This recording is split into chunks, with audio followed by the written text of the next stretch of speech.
Yay Media Group.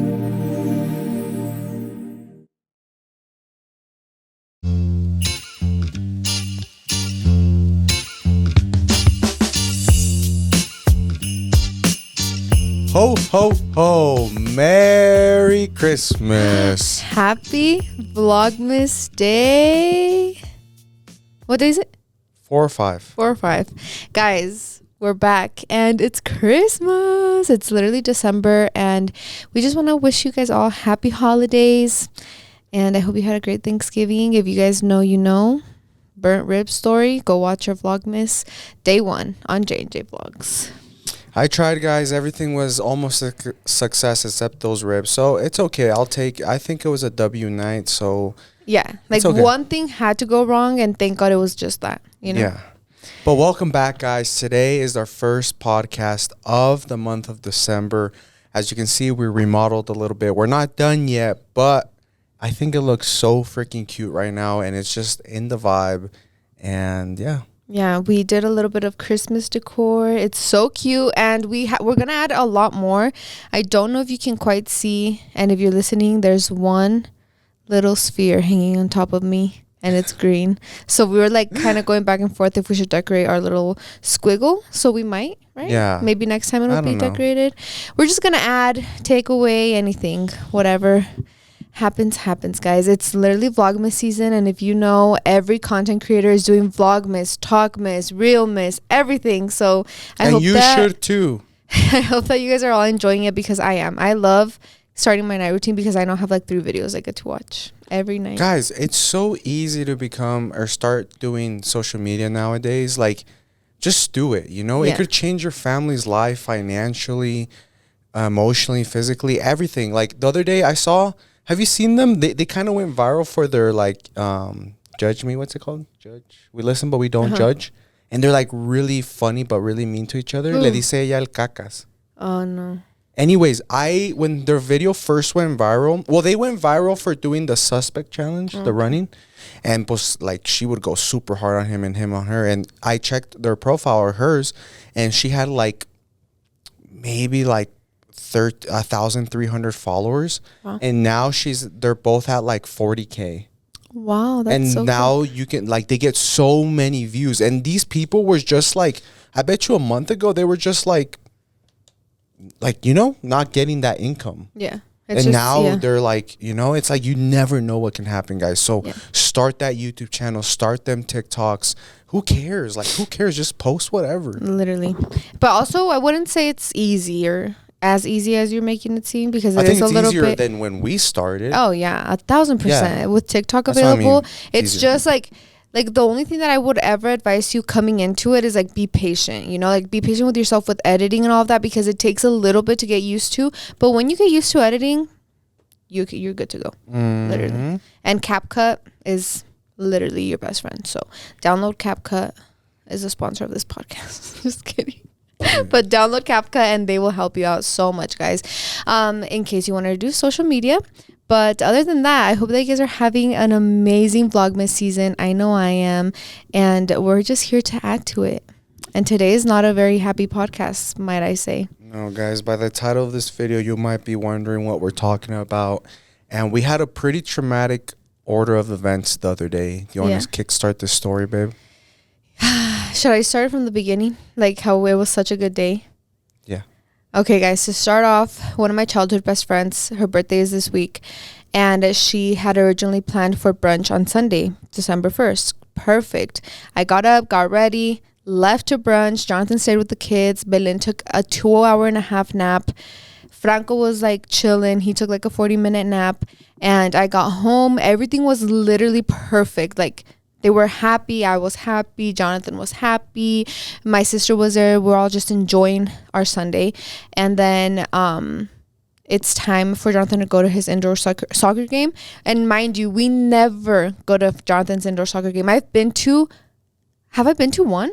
This year, no. You've been no, like to just period, ever since you started. Period. Probably one. I think Franco was little. Yeah, he was tiny. Yeah, he didn't even run yet. I went to one soccer game, and so we had never been, but it was like a Sunday. It was a 6 p.m. I was like, I'll just take my mom. We'll go eat and then watch a little bit of your game. We really wanted to get boba. So everything was going just as planned, right? We get to the game. They're winning. Mind you, it's the first time they're winning a soccer Damn, game. babe, expose us. Winning, literally, like, you won what, 13-4? 2-2. Oh, okay, 13-2. Franco's having the time of his life watching dad play. Se acaba, right? The game is over. We're just kind of mingling. Marco and Kaylee were there, so my mom and I were chatting with Kaylee. Jonathan was chatting with Marco. I went to the bathroom. We were a second away from leaving, right? Yeah. A second away from leaving, guys. I'm talking to Kaylee. Jonathan is talking to Marco, and all of a sudden, we just hear a big bang. I turn around. Franco's on the floor holding his forehead. And as soon as I look at him, I look at what's in front of him, a metal beam. I'm like, oh my, like, no. He freaking busted his forehead open. Sure enough, I go over.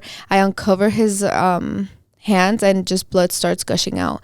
And it is one of the most traumatic stories to date, obviously, because thank God nothing else has ever happened to him. But obviously I just go into calm mode. You know, when these situations, you have to be calm. So I just pick him right up, and then I don't even notice like that my mom's crying, Magali's crying. I don't notice anything. Like, I am just like, I have tunnel vision. It's just me and Franco, and I'm just like kind of trying to examine, because he kept putting his hands on it. So Jonathan like gets up, and I tell him, no babe, like he opened it. Yeah. Like he opened his forehead. I went and got the first aid kit from the indoor place. Obviously, that was my first reaction. Got the first aid, was looking through it, like, to stop the bleeding, blah, blah, blah. I was like, let's go to the bathroom, you know, because I don't want everyone seeing my son like that. But then she's like, no, Sabrio, you know, we have to go to the hospital. We have to take him to the hospital. I was like, you know, yeah, you're right. What the heck are we going to do in the bathroom, you know? So sure enough, I just run straight outside. My mom is holding Belen. Like, Kaylee is gathering all of her belongings. Magali's crying. Jonathan is kind of like in shock. Like, I could literally see no life in your eyes. No, you were I was white, shocked, pale. And I was just trying to calm Franco down. Like, I just kept telling him, like, it's okay, don't worry. I'm here, holding him, like, just trying to be his calmness, because he was crying. I think it was obviously the pain, but there was so much blood, like, all around his eyes that he was getting a little scared. So that happens. I literally just run into the passenger seat. Jonathan gets to the car, and he's just staring. And like, my mom is trying to put Belen in the car seat. Magali's trying to get in the car. I'm like, babe, can you put Belen in the car seat? And he's like, oh yeah. Like, I feel like he just went into shock. Like, you didn't know what to, like, I feel like, because this is how Jonathan runs. Like, his mind runs 1,000 times per hour, but he doesn't like act as fast. So I feel like you were just kind of like processing everything. I was just like, why is she taking so long to put Belen in the car seat? Like, and then I remember, like, well, she doesn't really know. She never has put Belen in the car seat. So then I was like, okay, like, I'll get Belen, and then yeah. And thankfully, the emergency room was literally down the street. It was like a 2-minute drive. We get to the emergency room. Franco's like a lot calmer, huh? He's actually calm, and he's not bleeding anymore. Jonathan like looks at me. He's like, put pressure on his head. I'm like, he's not bleeding anymore. Like, he's fine. And in the back of my head, I was always like, whatever I put on his wound right now, it's gonna get stuck, and it's gonna make it worse. So I just didn't touch it. Jonathan like drops me off right at the front of the doors. I run into the freaking hospital, and it's so nice because obviously, like, when you walk in with pain, they're like, okay, like, what's wrong? But as soon as the lady sees me, she's like, okay, what's his name, date of birth? Like, she's just trying to do everything as fast as possible. And then she gives me a little gauze cloth thing, and she's like, put this on his head for pressure. And I look at her, I'm like, it's literally gonna get stuck. But she's like, just do it until the doctor sees him. So I'm like, okay. So I put it on his forehead. Big mistake. I should have just trusted my mom instincts. And then it's so funny because I'm sitting there giving them all the information, telling them what happened, and Franco looks at me, he's like, mamá, ¿por qué le estás diciendo lo que me pasó? And I'm like, porque tengo que decirles y explicarles. So he was over here telling me already, like, I'm good, like, I want to go to Target. Like, he just wanted to escape from wherever we were, you know. We're all diving into the holidays, complete with all the stress and expenses that comes with it. This month, it's even more important to find new ways to save money. So for everyday low prices that you can count on, go with the most affordable of any meal kit, Every Plate. Every Plate's fresh, pre-portioned ingredients are cheaper than groceries, so you will have more money for holiday shopping. We recently made the roasted bell pepper flatbreads and they were amazing. Explore crowd-pleasing variety with every plate's rotating menu of more than 25 weekly recipes, including 30 minutes or less family faves, calorie smart, and veggie dishes. You can simplify your weeks with hassle-free meals. Get pre-planned, easy-to-make recipes delivered straight to your door. With affordable dinners for just $5.99 per serving, plus 50% off your first box, every plate helps you save money for a stress-free holiday. Get this amazing deal by going to everyplate.com/podcast and entering code SpillTheBeans599. That's code SpillTheBeans599 at everyplate.com/podcast. So, yeah, I feel like that we ran through that super fast because I feel like that's how it happened, huh? It was just like speedy. You're taking me back to the moment, babe. And you're like sucks. rushing and I'm scared. But that's how it happened. It happened so fast. We had no time to like process anything. So as soon as I'm like getting the wristband, Jonathan and my mom and Belen and Magali walk in, and it's just kind of just like the intake. You have to wait to get the vitals, and everything was going good until we had a little slight hiccup with one of the intake nurses. Do you want to tell them? Yeah, well, we switched from the lady that checks you in to like the nurse that checks you in, if that makes sense. Like more like it's because vitals. Yeah, and so I stuff guess like, like to make it faster, they have someone doing vitals outside, like in the emergency room. So then, but then this lady, it was one of those nurses, guys, and we're very both calm. Like we hate to take the rude way out. We're super nice. Yeah, always, especially with service workers like that. Especially. So then she's being a little bit rude, she's being like cranky, like she's like rushing us, but like in a rude way. She's like making us feel like we're stupid because we're not listening to her like what she wants. But but she's making us do things that we shouldn't have to do. Yeah, like Franco was okay to just stand and get his weight, but she's like, okay, you're gonna grab him, get on the scale, and then get off. Give the boy to the dad, and then we're gonna weigh you, and then we're gonna subtract it. And then Blanca kept trying to get on the scale, and she's like, when it hits zero or something like that. And I was like, oh my god, why is she being so rude? I'm like, these 5 minutes of you getting our weight by subtracting and doing math could have easily been saved by just putting Franco on the weight. He's perfectly fine to stand on the weight, right? So yeah, that was a lot. We're back at the desk, and then she starts, this is what my last straw, this was my 13th reason. She's like, how long ago did this happen? And we were like, oh, it happened, Blanca was like 15 minutes ago. And then she looks at her and she's like, no, I would say like 20. And then we're like, what the fuck? Like, okay. And then Blanca's like, yeah, like 15, 20 minutes ago. And then she keeps at it, guys. She's like, you had to drive here? Yeah. And then Blanca's like, yeah, but it was right down the road. Like, how do you know where I'm coming from? And then she's like, no, it just couldn't be 15. She's like, it would take me 20 minutes to get here. And then she said something along the lines of like, why does it matter? No, she said, I was like, no, it happened 15 minutes. We were right down the road. She's like, 15, 20, it doesn't make a difference. Yeah, it doesn't make a difference. So then that's when I was like, what did I say? So you were like, so if it doesn't make a difference, why are you arguing with her about the time?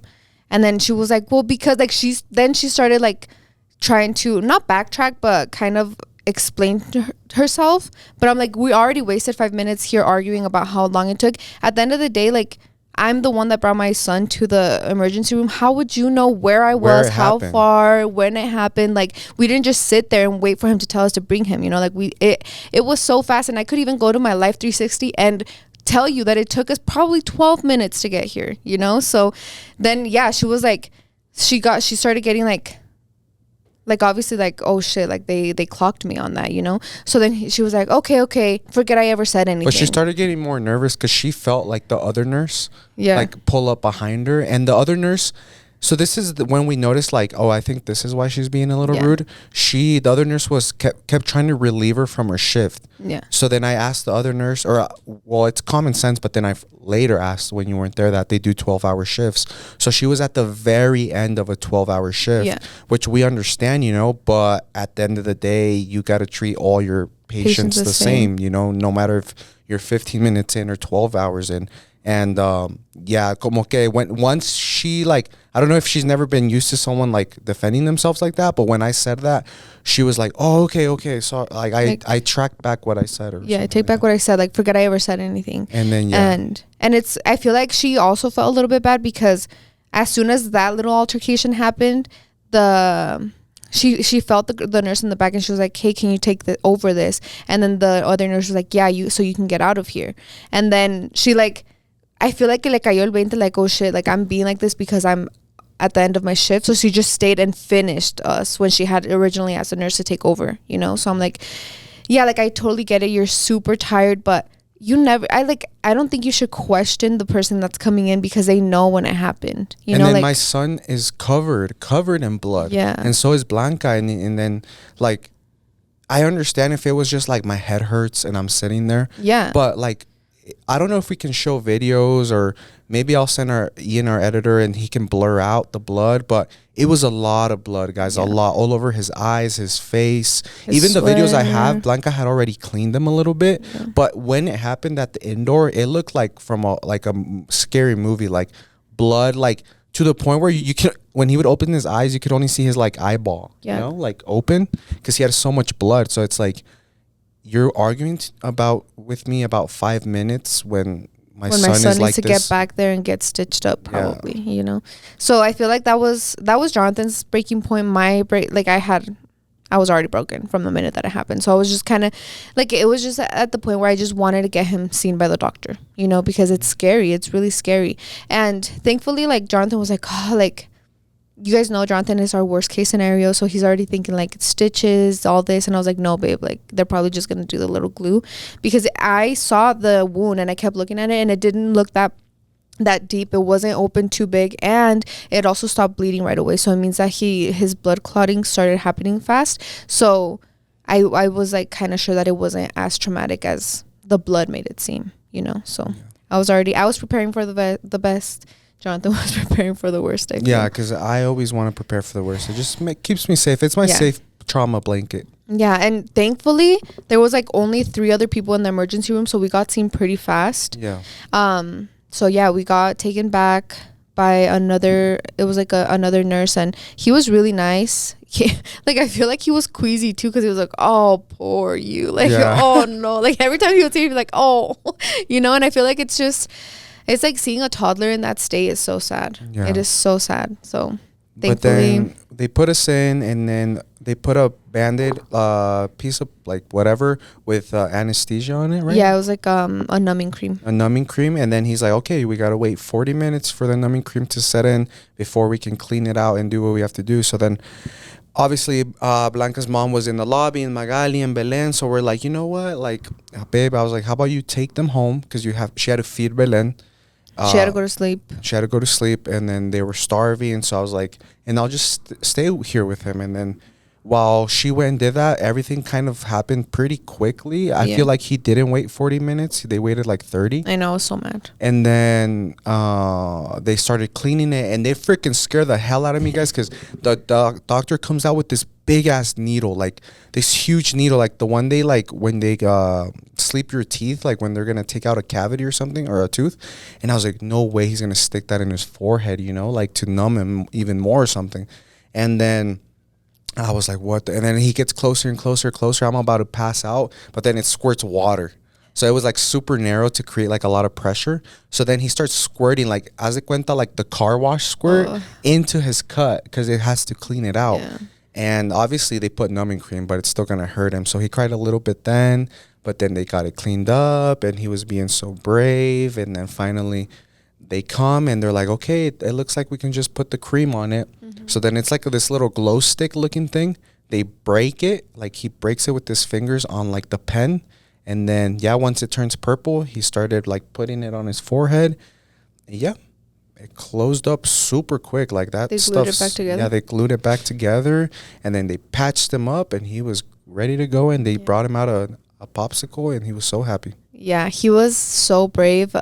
I feel like I've always said this, and I feel like everyone knows this, but it's like your kids are a product of you. Like kids are a product of their parents, and since obviously, you know, when they're throwing a tantrum, when they're crying, when they're screaming, you have to let them borrow your calmness, because then if you start screaming, it's going to be worse. So I feel like since he saw how calm we were, even though we were probably freaking out inside, he was super chill, you know, like, yeah. So he was super brave. He only cried a little bit when it actually hurt. And yeah, I mean, when I got back, he was getting his popsicle already. So all I had to do was change him, because I brought him a change of clothes so he could change out of his bloody clothes. And yeah, we just kept telling him, like, we're going to take you to Target right now. You're going to pick out a toy. And yeah, I feel like it was just so traumatic for us, because Franco, he was. Corriendo en la noche. And he didn't even complain of any pain. I didn't realize that until my mom messaged us the next day. She was like, no le han dado medicina. And I was like, you know what? Like, that's true. Like, you slice your head open and you don't, it doesn't hurt. Yeah. So then we're like, Franco's super good at communicating. So he always tells us when his stomach hurts, his head hurts, anything hurts. He even tells us when he feels bad. So I trust him. And he didn't tell me anything. Like, he didn't say it hurt. He was playing. He was running, which was really bad. I kept telling him to stop running. And he was just being the same active boy he always is. So, yeah, I was like, wow, I haven't even had to give him any Tylenol or anything. And the only thing is, last night when I showered him, he did just tell me that it was really itchy. So I was just blowing on it to see if it could stop bitching him. But that's literally it, huh? That's the only thing he's complained about. But that's crazy, guys. Like, like you were saying, as a toddler, as a boy, toddler mom, these days are gonna like come. Yeah. Like whether you like it or not, like, boys are boys. But it's so scary when it happens, because I'm worst case scenario, guys. So obviously my mind goes to the worst thing. I'm like, he's such a beautiful, good looking little boy. Like, what if he has a scar for the rest of his life there on his forehead? I could not care less about that. I was just so sad. Is he okay? Is he in any pain? For me, it was like after, because obviously, like, I was calm the whole time, but then when I was by myself, I was like processing. I'm like, holy shit, this really happened. But for me, it's just like the guilt that hits you, because it's like there's so many things that you could have possibly done to prevent this. It's like, why did we stay there longer? Like, we should have just left right after the game finished, but like, at the end of the day, like my mom says, you can never prepare for this. And obviously, if you knew something like that was going to happen, you wouldn't have been there. You would have done anything to avoid it. But also, it's like, it happened in a second. And it's and it goes to show that no matter how close you are. Yeah. Franco was 3 feet away from me when that happened. And it was like, it wasn't like I was letting him, or I knew he was doing something dangerous. He wasn't running. It was just how the indoor place is built. There's like 2 metal beams holding the plastic where like the ball rebota and stuff, and like the metal just comes in a sharp corner, like all like parado, pues, like the pillar. Haz de cuenta like the corner of a wall, but it's just metal. Yeah. And it has it like every few feet, and he was in between that playing with the glass. I don't know. He just was twirling. Yeah, he wasn't even playing with the glass. He was twirling, because he literally told us, like, es que me estaba dando vueltas y me caí. Yeah. So it's like, how do you even...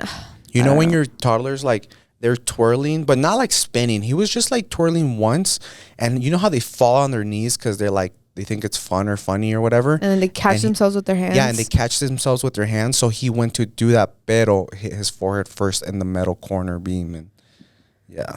But it was 3 feet away from me. It's not like when you think about accidents, it's like, oh, es que se fue con su amiguito y estaban jugando allá, Or he went with someone else, a family member, y no lo cuidó bien or something.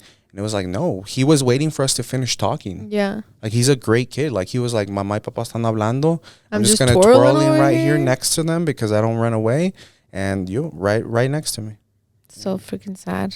But then, like, I think about it too. I'm like, I'm just so glad that it wasn't worse. Like, it was like how the doctor explained it to us. He's like, we call these low impact wounds because the forehead bone is so thick that they're like, it's usually fine. It's just that obviously it breaks the skin and it bleeds a lot. But it was definitely traumatizing, and I still like, I get flashbacks and I get really, really sad. Yeah. So yeah, guys, like, when something happens to your child, it's the worst thing, the actual worst thing that you could ever feel. But it's okay. We got it under our belt now. We have that. I feel like we're like little Boy Scouts that collect, like parents. Little badges. And we got that one, the what would you call that? The emergency big injury room trip. Because we've had like, when they first walk, when they first tantrum, and that's a little badge you collect, I follow a lot of boy moms, and there's one that I follow. She has 4 boys, and she's always at the urgent care getting them stitched up, like stitched up though with stitches. Oh, hell so his whole life I've been preparing, like, okay, one day like this is gonna happen. And you know what, guys, like, thank God, like I thank God so much. I'm like, thank God that this specific accident happened with both of us there. Like we both saw it. Like it wasn't like he was with my mom or my dad, and like, because that would have been so, like, that's obviously even more traumatic, because we would have been like, if you would have been watching him better, you know. So it's like, that's just goes to show to Jonathan and I that that's how accidents happen. It doesn't matter how close you're taking care of them. It doesn't matter if they're not even running, being crazy. Like, it just happens. Yeah, because unfortunately, like, let's say this happened with my parents or Blanca's parents, and they tell us the exact same story. At the end of the day, as parents, you're just never going to believe them 100%. You're going to be like, you could have been watching them, you know? Or porque estaba platicando en vez de, or something. So, yeah. Yeah, he's fine. Yeah. It's just like seeing him that is really sad. But he's literally fine. Like, I have to tell him to stop running or stop, because he wants to do like somersaults and all the things. So I'm like, I sit him down. I make him make eye contact with him. I'm like, por favor, mi amor, no puedes hacer eso. Like, I have to explain to him thoroughly why he can't do something. And then he just asked me like, oh, but I wanted to bleed. I'm like, oh, okay, well, this was a great conversation to have. But yeah, if you guys have had any experiences like that with your toddlers, please comment them down below to make me feel better, because I still feel like shit about it, obviously. But what would you say is your biggest injury till date? Mine? Yeah. Was it your car accident? Yeah. But you didn't even break nothing or cut yourself? I did. What'd you break? No, I cut myself everywhere. Babe, but you, like, wouldn't you say like something bigger, like the one on your leg from hiking? Yeah. That one was pretty big, no? Yeah, but it wasn't like, because I didn't go to the hospital. They just cleaned it up, put me a Band-Aid. And that's why it's scarred so ugly, because no one was able to stick it back together. Guys, we're going to answer Magali on the podcast. Yo. Yo, where you at? You're live on the podcast. Do you want to tell them anything? What is up, you guys? Welcome back to another bang. Oh my God. We're just finishing up. 5 more minutes and we'll be on our way. Actually? Yeah. Oh my God. We'll be there at 3. But actually? Yeah. Why? Si no, váyase caminando, pues. No. Ándale, we're almost done. Jonathan, oh my God. Bruh. There you go. Yeah, I think my biggest thing today is probably my car accident, because one time I hurt my ankle and my bone like got pulled out of the socket, but my tío friend just like put it back in. I was in a trampoline and that happened, so I didn't go to the hospital then. So yeah, that was it. That was my car accident. I just got a few cuts on my head, a few cuts on my fingers. I can never be a hand model anymore. But we were talking about how kids heal so quickly, guys. Like, Franco stopped bleeding in 5-10 minutes. No, like 1 minute. 1 minute. He would have bled out in 5 minutes. Yeah, that's true. No, he stopped bleeding really quickly. From when we got from the indoor to the car, he was done. He was done bleeding. And then, but it felt so long for me. I felt like I was moving in slow motion. I was so panicked. Anyways, and then because we were thinking about, like, imagine that happens to even like a 50-year-old, you know? They could die. I don't know. It's like, all right, not 50, honey. I'm talking more 70. 70, 80? Yeah. I mean, 80s for sure. But, like, I'm talking, like, when does it, like, all right, like, alter you way more? Yeah. Yeah, I feel like Franco, kids, I don't know, God, like you were saying, God made them like that, super strong. Because, like, I've fallen, like, in San Luis, like, all my injuries, I've fallen from horses. I've been kicked in the ribs by, like, calves and cows, like, montándolos, charreando. And not once was like, oh, llévenme a la clínica, you know, like, si me duele más de lo que es normal. And it's no, like, you just aguantas. Yeah. So it was yours. Have you ever been rushed at the ER? Not rushed, luckily. Oh my God. Now that I think about it, that's pretty cool. I've never been rushed. Not even when you were little? Oh, you don't know?